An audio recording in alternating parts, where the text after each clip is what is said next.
आपको विचार आते हैं? आते या नहीं आते? आते हैं। किसको नहीं आते? नहीं, कोई बंदा ही नहीं जिसको नहीं आते, सभी को आते हैं। अच्छा अच्छा, विचार आते हैं तो कहाँ आते हैं? विचार मन में आते हैं, पक्का ना? किसी को शरीर में विचार आते हैं क्या? नहीं ना। बुद्धि में विचार आते हैं क्या? सभी यही कहेंगे कि हमको मन में विचार आते हैं। ठीक है, आप उससे परेशान होते हैं? होते हैं, अपने ही विचारों से परेशान होते हैं। ठीक है, तो उन विचारों को ठीक करने के लिए क्या करना चाहिए? आप क्या करते हैं? आपके विचार ठीक भी हो जाते होंगे ना, आपने कोशिश करते होंगे तो आप ठीक भी कर सकते होंगे। क्या करते हैं आप? पॉजिटिव थिंकिंग करते हैं, जैसे कि सत्संग सुनते हैं तो धारा बदल जाती है। ठीक है, और माला करते हैं। अच्छा, आप भी करते हो? Very good. और ध्यान डाइवर्ट कर देते हैं, मतलब किसी काम में लग जाते हैं, किसी काम में लग जाते हैं। ठीक है, ठीक है, और प्रार्थना करते हैं। मतलब एक ही जरिया है उसको बदलने का, वो है पॉजिटिव थिंकिंग। ठीक है, पर क्या कभी आप पॉजिटिव थिंकिंग करने के लिए कितनी ही पॉजिटिव बातें सोचो, फिर भी मन नेगेटिव ही चलता है? ऐसा होता है? होता है? हाथ ऊपर करिए अगर होता है ना? होता ही है। ठीक है,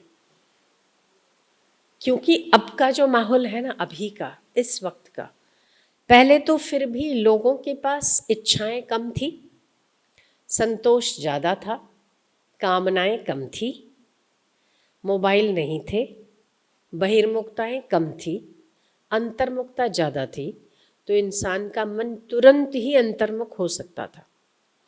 अब बहिर्मुख बहुत जल्दी हो जाता है और अंतर्मुख होने के लिए प्रयास करने पड़ते हैं। पहले उल्टा था। आप थोड़ा 20 दशक के पहले चले जाओ ना, 20 साल पहले, तो उस 20 साल में भी हमारे मन की स्थिति में और आज के मन की स्थिति में भय, चिंता, नकारात्मकता, वातावरण का प्रभाव सबसे ज़्यादा हमारे चित्त पर पड़ने लगा है। मानते हो? है ना? और हमारा मन जब नकारात्मक सोचने लगता है ना, तो फिर इसकी ट्रेन बड़ी लंबी है। ये इतने गर्त में चला जाता है कि आप क्या सोचते हैं ना, उसका सिर पैर ही नहीं होता। इतना नकारात्मक सोचते हैं कि उसके आगे पीछे क्या सोचना चाहिए हम वो भी भूल जाते हैं, हम सोचने लग जाते हैं बस।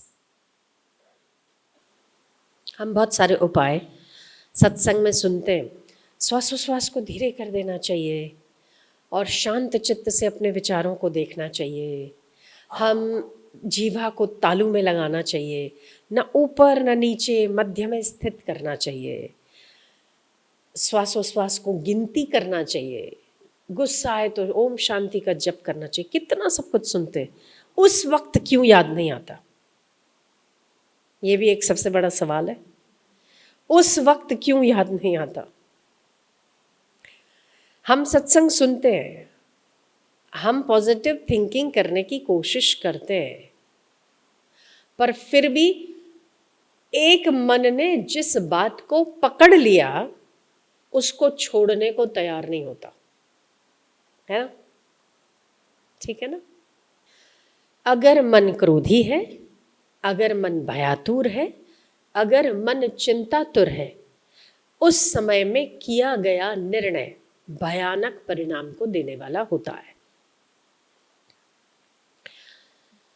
कभी भी मन के नकारात्मकता के चलते हुए कभी भी निर्णय नहीं लेने चाहिए। अगर हमें ये अभ्यास हो जाए कि मन है ना, मन में विचार आना बहुत स्वाभाविक है। लोग कई आते हैं, वो कहते हैं कि हमारा मन बहुत परेशान करता है, मन में बहुत सारे विचार चलते, आप आशीर्वाद दीजिए मन मेरा स्थिर हो जाए। मन कभी भी स्थिर नहीं हो सकता। अगर घोड़ा रुक जाए तो घोड़ा यात्रा नहीं कर सकता। अगर घोड़ा रुक जाए तो सवारी को गंतव्य तक नहीं पहुंचा सकता। अगर घोड़ा रुक जाए तो वो शायद बीमार हो सकता है। अगर घोड़ा रुक जाए तो शायद उसकी हालत या तो वो उम्रदराज हो गया है, अब वो लड़ने के काबिल नहीं है, वो चलने के काबिल नहीं है, वो यात्रा के काबिल नहीं है। और ऐसे घोड़े पर विश्वास करना भी खतरे से खाली नहीं है। उस पर बैठकर आप सवारी नहीं कर सकते जो घोड़ा रुक जाए। ठीक है, तो आपके मन को रोकने के लिए इतना प्रयास क्यों किया जाता है? ये तो घोड़ा है और इसकी चंचलता को बड़े बड़े लोगों ने माना है। अर्जुन तक ने माना, कृष्ण तक ने माना, है ना। ये दुराग्रही है, हठी है, ये सब ने माना। तो फिर हमें मन को स्थिर और शांत क्यों करने का प्रयास करते रहना चाहिए? मन उसी समय शांत होगा जिस समय आप कब्र में सो जाए, तब तक तो इसने चलना है। और इसे नकारात्मकता की गहराइयों की गर्त में डालने की अपेक्षा इससे रस और कस अच्छी तरह से लो। ये अगर सवारी को सवार नहीं करेगा तो ये रुका हुआ घोड़ा जीवन की उत्तम से उत्तम यात्रा भी नहीं कर पाएगा। इसे पॉजिटिव लो।